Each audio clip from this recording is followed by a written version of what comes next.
السلام علیکم ورحمۃ اللہ وبرکاتہ۔ نحمده ونصلي ونسلم على رسوله الكريم، اما بعد فقد قال الله تبارك وتعالى في القرآن المجيد والفرقان الحميد: اعوذ باللہ من الشیطان الرجیم، بسم اللہ الرحمن الرحیم۔ ما آتاكم الرسول فخذوه وما نهاكم عنه فانتهوا، صدق الله مولانا العظيم وصدق رسوله النبي الأمين الكريم، ونحن على ذلك لمن الشاهدين والشاكرين، والحمد لله رب العالمين۔ ہمیں کرنی ہے شہنشاہ بطحا کی رضا جوئی، ہمیں کرنی ہے شہنشاہ بطحا کی رضا جوئی۔ وہ اپنے ہو گئے تو رحمت پروردگار اپنی، اور کی محمد سے وفا تو نے تو ہم تیرے ہیں، یہ جہاں چیزیں کیا لہو قلم تیرے ہیں۔ درود پاک پڑھنے اللہم صلی علی سیدنا شفیعنا و مولانا محمد معدن الجود والکرم وآلہ وبارک وسلم، صلاۃ و سلام علیک یا رسول اللہ صلی اللہ تعالی علیہ وسلم۔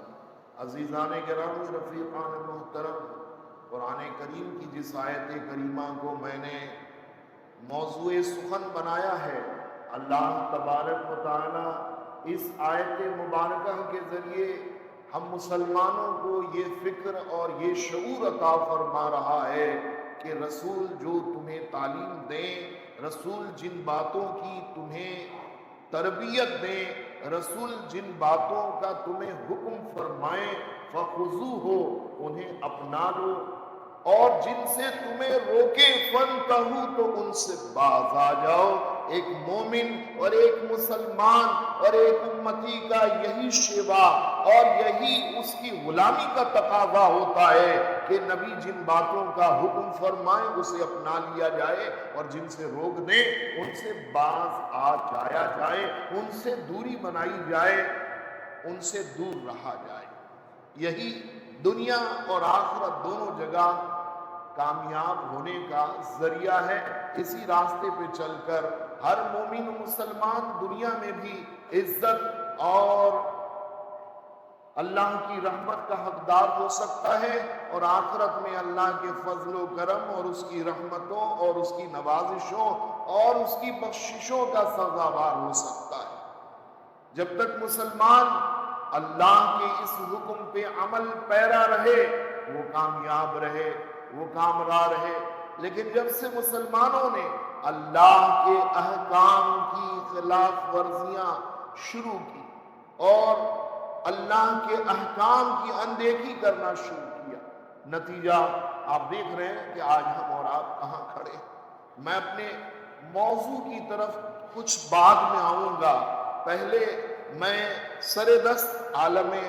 اسلام کا جو حال زار ہے اس کا تھوڑا تذکرہ کرنا چاہتا ہوں۔ قرآن پاک میں اللہ کی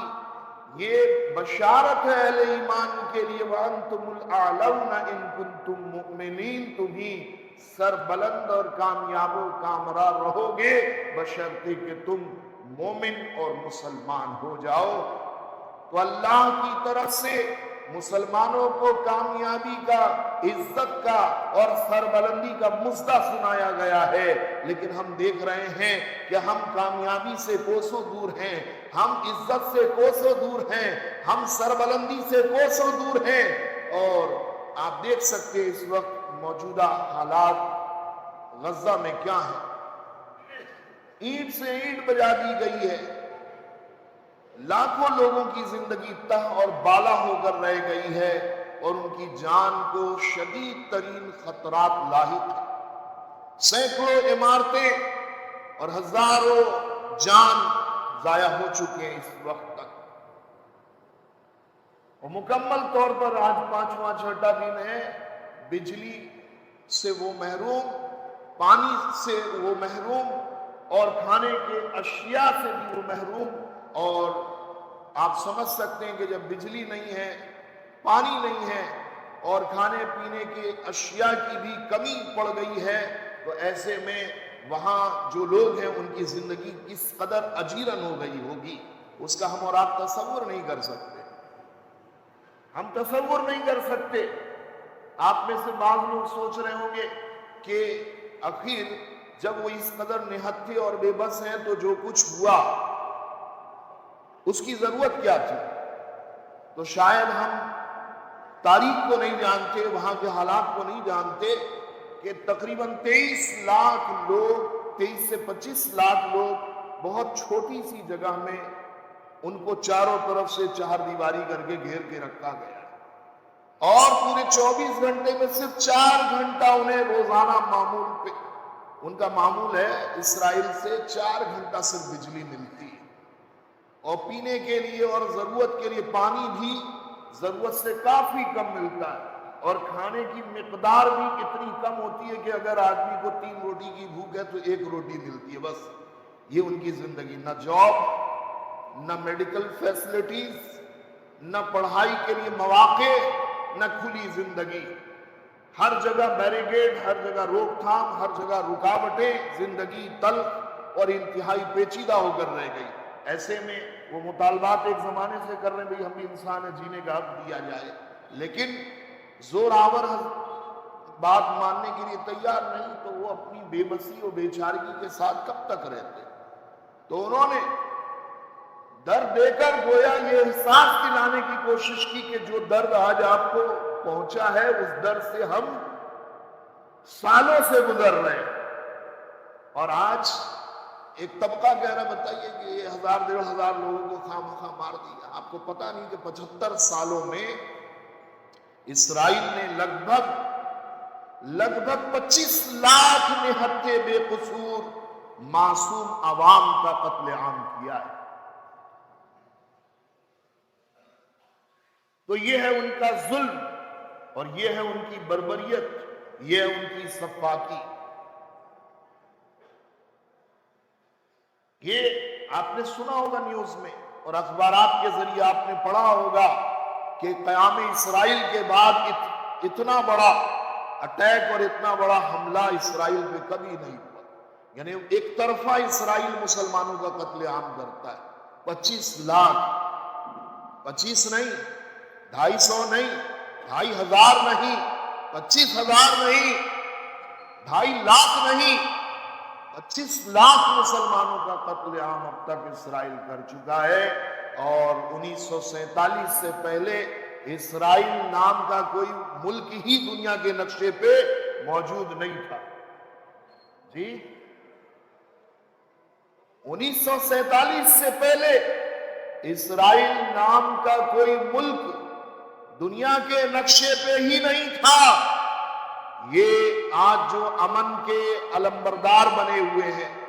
جنہوں نے امن اور شانتی کو ایک طرح سے اپنا خاص وصف سمجھ لیا ہے کہ امن اور شانتی قائم کرنا تو ہمارا کام ہے، جنہوں نے آج یہ سمجھ رکھا ہے اور دنیا کو یہ تاثر دے رہے ہیں کہ ہم پیس کے لیے کام کر رہے ہیں، آپ کو جان کے حیرت ہوگی کہ یہ عالمی طاقتیں امریکہ، برٹن، فرانس اور دوسری طاقتوں نے 1947 سے پیشتر انہی لوگوں نے اپنے ملکوں سے یہودیوں کو نکالا، اور ان یہودیوں کو مسلمانوں نے اپنے ملک میں پناہ دی۔ جی مسلمانوں نے فلسطین کے مسلمانوں نے اپنے یہاں انہیں پناہ دی، اور پھر یہ وہاں رہ کر غنڈہ گردی پہ اتابلے ہوئے، اور مغربی طاقتوں نے ان کو قانونی درجہ دے کر وہاں کے مسلمانوں کی حیثیت کو برطرف کرتے ہوئے اس ملک کا ذمہ دار یہودیوں کو بنا کر یہودیوں کو تسلیم کر لیا، ورنہ 1947 سے پہلے دنیا کے نقشے پر اسرائیل کا کوئی وجود آپ کو نظر نہیں آئے گا۔ کتنی حیرت کی بات ہے کہ سینکڑوں ہزاروں سال سے جو لوگ اور جو قومیں وہاں آباد ہیں، آپ انہیں دہشت گرد کہیں، اور دنیا بھر سے چن چن کر وہاں جنہیں پہنچایا جائے، ان کو مالک بنا دیا جائے ملک کا، یہ کس قدر ظلم اور ناانصافی کی بات ہے۔ وہ عالمی سطح پر امریکہ ہو، بریٹن ہو، فرانس ہو اور دوسرے ممالک ہوں، ان لوگوں نے اسلام اور مسلمانوں کی پشت پہ خنجر گھونپنے کا کام کیا، اور انہوں نے دنیا بھر کے یہودیوں کو سمیٹ کر لا کر فلسطین کے علاقے میں آباد کر کے ان کا ایک ملک انہوں نے وہ بنا کر اسے دیا، اور آس پاس کے تمام مسلمانوں کو مار پیٹ کر وہ علاقہ خالی کرا دیا۔ 47 کے بعد 67 میں جب کچھ ملکوں نے اسرائیل کے بڑھتے ہوئے عزائم اور اس کی بڑھتی ہوئی طاقت کے خلاف سد باب کی تیاری کی، تو پھر اس وقت 67 میں مسلم ملکوں کی پٹائی کی امریکہ نے اور اسرائیل نے، اور اس کے بعد براہ راست خود نہ لڑ کر عالم عرب میں انقلاب کے نام پر وہاں کی حکومتوں کو کمزور کرنے اور ان کی طاقت کا شیرازہ منتشر کرنے کے لیے صدام حسین، معمر قذافی، شام، یمن اور دوسرے ملکوں کو ایک ایک کر کے تباہ کر دیا گیا، اور اب اسرائیل سے ایک طرح سے گریٹر اسرائیل کا سفر شروع ہو گیا ہے۔ خیر، وَمَكَرُوا وَمَكَرَ اللَّهُ وَاللَّهُ خَيْرُ الْمَاكِرِينَ، یہ اپنی چالیں چل رہے ہیں، یہ اپنی کرتوتیں کر رہے ہیں، اور اللہ تعالیٰ بھی اپنی تدبیر فرما رہا ہے، اللہ تعالیٰ بھی ان کا بندوبست فرما رہا ہے۔ آقا علیہ السلام نے فرمایا کہ قیامت اس وقت تک قائم نہیں ہوگی جب تک کہ تم یہودیوں سے ایک بڑی جنگ نہ کر لو۔ قیامت اس وقت تک قائم نہیں ہوگی جب تک کہ تم یہودیوں سے ایک بڑی جنگ نہ کر لو۔ تو اب یہودیوں کا تو وہاں کوئی فلسطین اور اس کے اطراف میں کوئی آبادی ہی نہیں تھی، تو وہاں یہودیوں کا آباد ہونا اور ملک کا قیام عمل میں آنا، اور پھر گزشتہ 70-75 سالوں سے مسلمانوں پر یلغار کرتے ہوئے، ان پر ظلم ڈھاتے ہوئے، ان کا قتل عام کر کے انہیں دیوار سے لگا دینا، یہ سب قرب قیامت کی نشانی ہے۔ اور حدیثوں میں آقا علیہ السلام نے فرمایا کہ جب ظلم انتہا کو پہنچے گا تو اللہ تعالی مسلمانوں کی فریاد رسی کے لیے، مسلمانوں کی رہنمائی کے لیے، مسلمانوں کی قیادت کے لیے حضرت مہدی کو اللہ تعالی ظاہر فرمائے گا، اور پھر حضرت مہدی کی قیادت میں جنگ عظیم ہوگی، اور پھر حضرت مہدی کی ہی موجودگی میں یہودیوں کی پشت پناہی کے لیے، یہودیوں کی بالادستی کے لیے دجال ظاہر ہوگا، اور جب دجال ظاہر ہوگا تو اللہ تعالیٰ دجال کے خاتمے کے لیے حضرت عیسیٰ ابن مریم کو بھیجے گا، اور حضرت عیسیٰ ابن مریم کے ہاتھوں دجال کا قتل ہوگا۔ تو یہ جو حالات اس وقت عالم عرب میں برپا ہوئے ہیں، اور فلسطین میں جو مار کٹائی کا سلسلہ چل رہا ہے، اس کا شکار مسلمان ہو رہے ہیں، اور ابھی اس کا آغاز ہے۔ مجھے لگتا ہے کہ ابھی اس کا دائرہ بہت وسیع ہوگا، کئی ملک اس کے چپیٹ میں آئیں گے، اور ہلاکتوں اور تباہیوں کا دائرہ بہت بڑھ جائے گا۔ تبھی اللہ تعالی نصرت کے لیے، حمایت کے لیے حضرت مہدی کو ظاہر کرے گا۔ تو ایک طرح سے ہم قرب قیامت کے بالکل پاس کھڑے ہیں، بالکل آخری ٹائم میں ہم لوگ موجود ہیں۔ اللہ کے رسول صلی اللہ علیہ وسلم نے ایک جماعت کو بشارت عطا فرمائی اللہ کی مدد اور اس کی حمایت کی، اور وہ جماعت کون ہوگی؟ آقا علیہ السلام نے فرمایا قرب قیامت میں وہ یہود سے اور دجال سے مجادلہ کریں گے، اور وہ کون ہوں گے؟ وہ فلسطینی مسلمان ہوں گے۔ اللہ کی حمایت اور اس کی نصرت انہیں حاصل ہوگی۔ اس وقت ہم اور آپ یہی کر سکتے ہیں کہ اپنے فلسطینی مسلمان بھائیوں کے لیے بہتری کی دعا کریں اور ان کے تحفظ کے لیے دعا کریں، ان کی جان کی حفاظت کے لیے اللہ سے فریاد کریں، بچوں کی حفاظت کے لیے اللہ سے فریاد کریں، عورتوں کی حفاظت کے لیے اللہ سے دعا کریں، اور مسلمانوں کے غلبے کے لیے آپ اللہ کے حضور فریاد کریں اور دعائیں کریں۔ ہم یہی کر سکتے ہیں جی، جو ہمارے بس میں ہے۔ ہم اپنے مسلمان بھائیوں کے ساتھ شانہ بشانہ کھڑے ہو کر اسلام دشمن طاقتوں سے لڑ نہیں سکتے،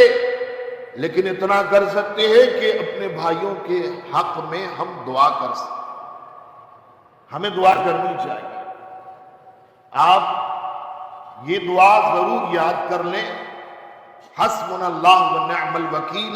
نعم المولا و نعم النصیر۔ اسے آپ کثرت سے پڑھیں، اور اللہم انا نجعلک فی نحورہم ونعوذ بک من شرورہم۔ حدیثوں میں آفت، بلا، مصیبت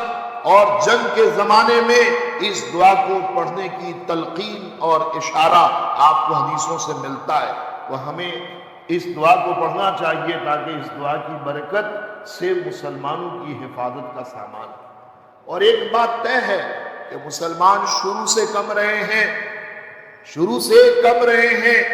شروع سے بے بس رہے ہیں، شروع سے نہتے رہے ہیں، لیکن ایمان کی بدولت اللہ تعالیٰ ان کی حمایت اور نصرت فرماتا رہا ہے۔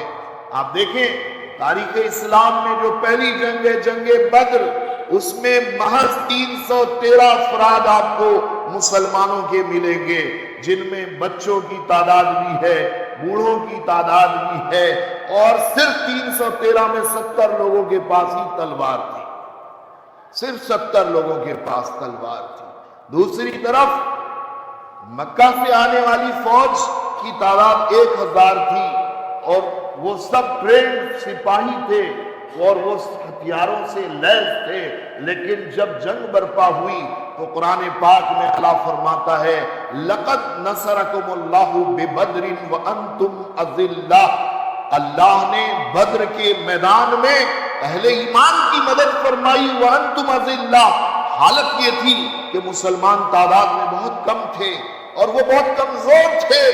لیکن اللہ کی مدد ان کو حاصل ہوئی۔ تو جیسے اللہ نے اپنی حمایت اور اپنی مدد کے ذریعے قلیل ترین افراد کو کثیر لوگوں پر حاوی اور غلبہ عطا فرمایا،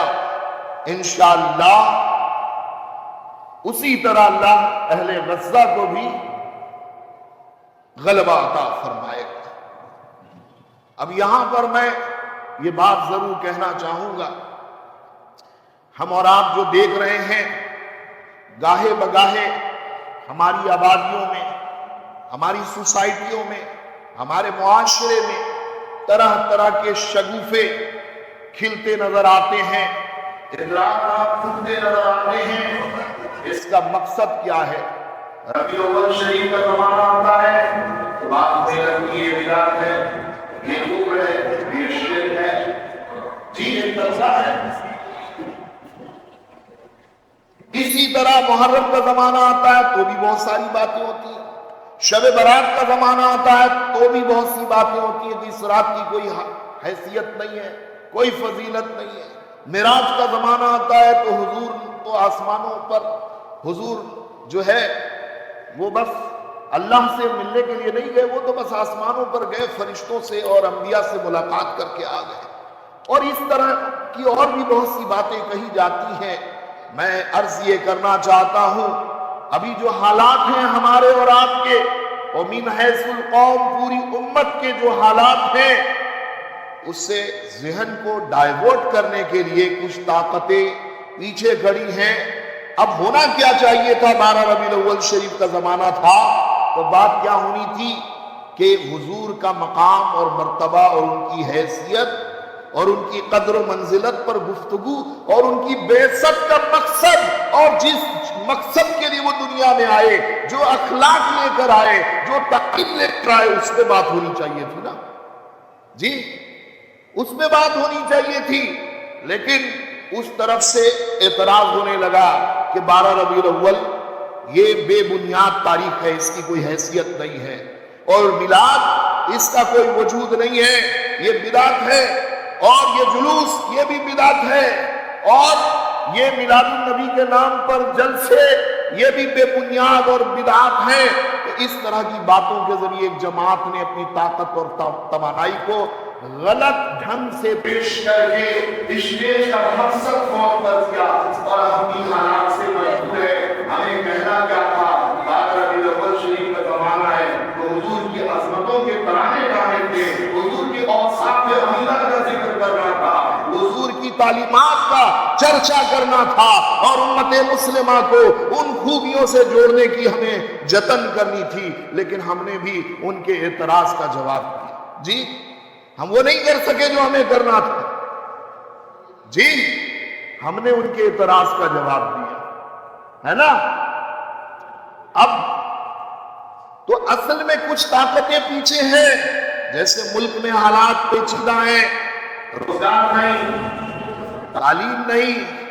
صحت کے معاملے میں ملک بہت پیچھے جا رہا ہے،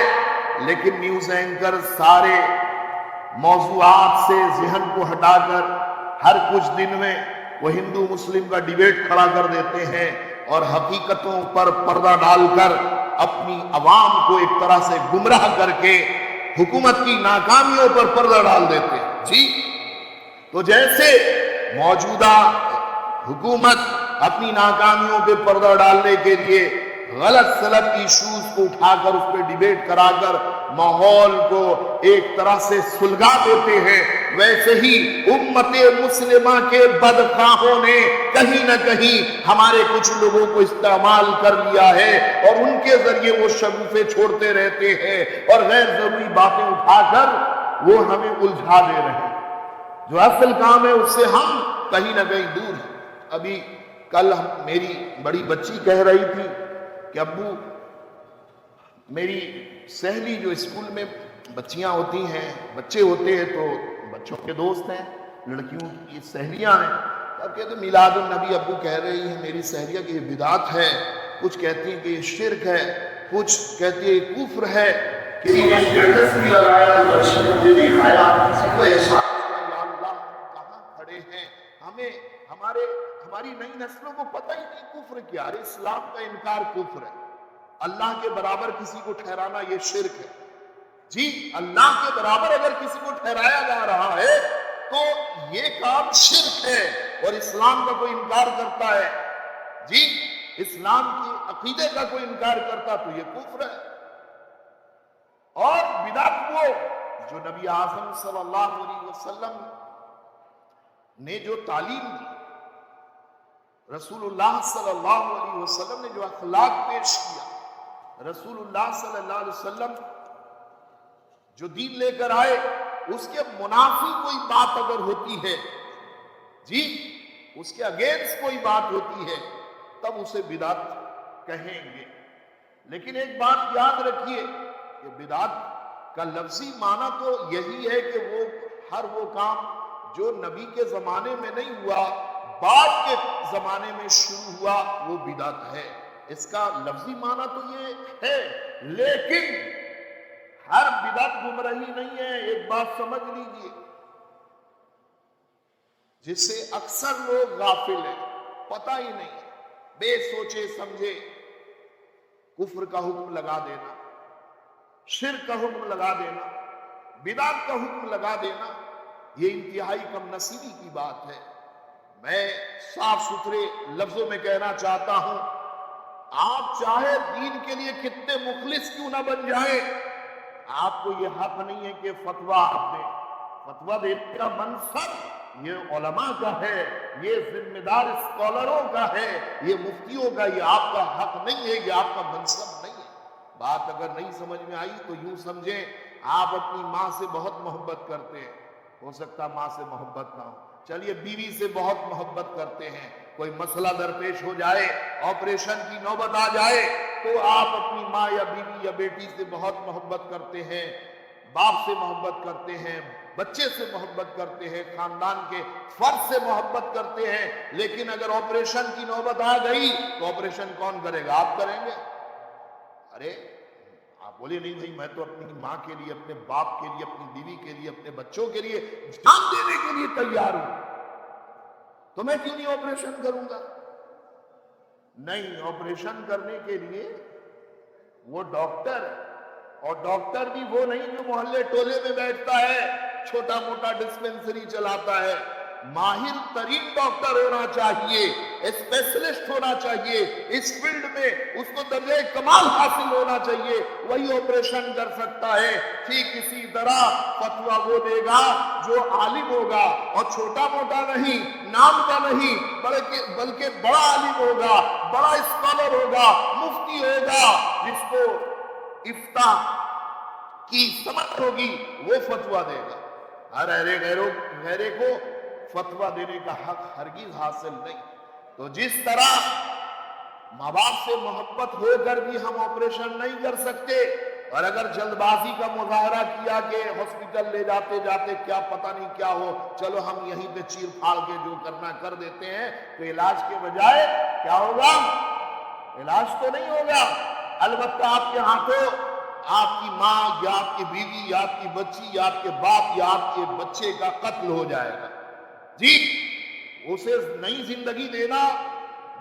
تو بڑی بات، بلکہ اس کو آپ ایک طرح سے اپنی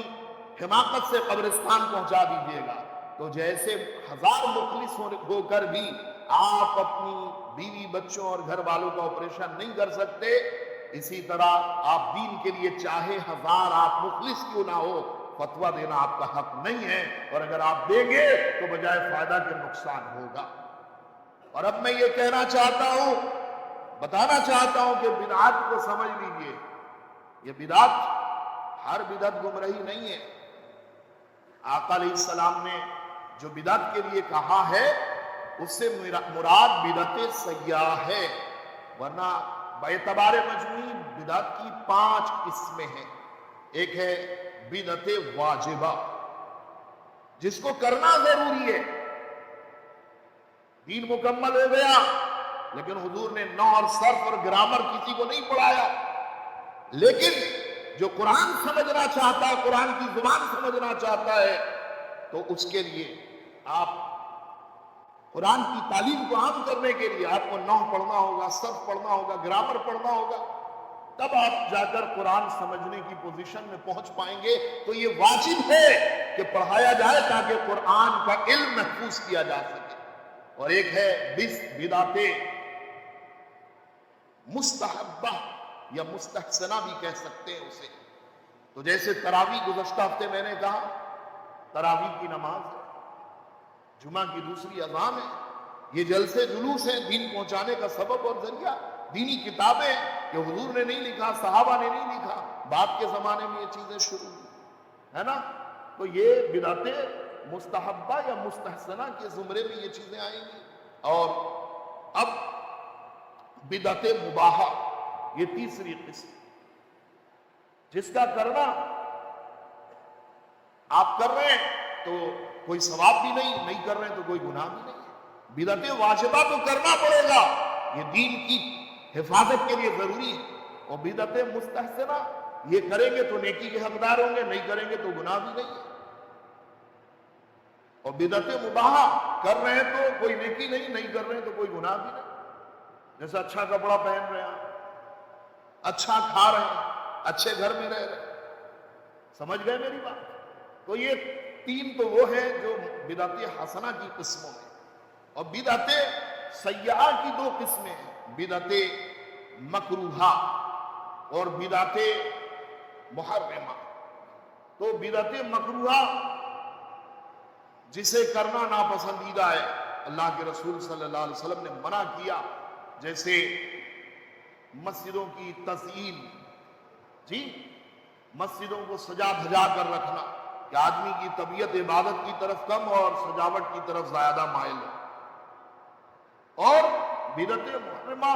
تو یہ اب اس کا دائرہ بہت وسیع ہوگا، موجودہ شادی کی جو تقریبات ہیں اس میں اکثر کام اسی زمرے میں. اور ایسے ہی ہماری عید بقرعید کا جو تہوار ہے اس میں بھی بہت بڑے پیمانے پر اس کا لوگ ارتکاب کر رہے ہیں. تو ہمیں سمجھنا چاہیے کہ ہر بدعت بری نہیں ہے. 3 قسمیں میں نے بتائیں. پہلے اگر ان کا کوئی ارتکاب کرتا ہے تو گناہگار نہیں، بلکہ پہلی جو قسم ہے وہ تو واجب ہے، وہ کرنا ضروری ہے. مدرسہ بنانا، کتاب لکھنا، دین کے لیے کوشش کرنا، کتابیں لکھنا، سلیبس تیار کرنا، یہ ضروری واجب ہے. اور مستحسنہ تو وہ محفل منعقد کرنا، جلسے کرنا، میلاد پڑھنا، یہ بھی نیکی کا سبب ہے. اور مباح اگر آپ اچھا پہن رہے ہیں تو کوئی حرج کی بات نہیں، اچھا کھا رہے ہیں تو کوئی حرج کی بات نہیں، اسراف نہ، اچھے گھر میں رہ رہے ہیں تو کوئی حرج کی بات نہیں. البتہ یہ 2 جو آخر کی قسمیں ہیں مکروہہ، جس میں مسجدوں کی تزئین سے منع کیا گیا، اور محرمہ جو بالکل قرآن اور سنت کے خلاف ہے، باتیں نہیں دی ہیں اور خلاف دی ہیں، جیسے شادی کی تقریبات میں زیادہ تر باتیں ہو رہی ہیں، اس سے مکمل پرہیز کرنا چاہیے. اور تہواروں میں ناچ گانے کا جو چلن ہو گیا یہ بھی بالکل ناجائز و حرام ہے، اس سے بھی پرہیز کرنا چاہیے. تو ان باتوں کو ہر کسی کو سمجھنا ہے، بغیر سوچے سمجھے اس پر انگلی نہیں اٹھانی چاہیے اور دینی مذہبی موضوعات پہ بات نہیں کرنی چاہیے. اصل میں یہ موضوع تو بہت وسیع ہے، اس میں بات کرنے کے لیے بہت وقت چاہیے، لیکن میں نے گزشتہ ہفتے جیسا کہ عرض کیا تھا کہ بھئی وقت پہ بات ہوگی، پھر بھی 1-1.5 منٹ آگے معاملہ بڑھ گیا ہے، تو اس لیے میں اکتفا سے کام لیتا ہوں. انشاءاللہ بعد میں مزید تفصیل سے. اب یہ غزہ کا معاملہ نیا ہے اور بالکل اس وقت وہاں لوگ حیران پریشان ہیں، زندگی پہ بنائی ہے، اس لیے میں نے ان پہ کچھ باتیں کہیں اور آپ سبھی لوگوں سے دل کی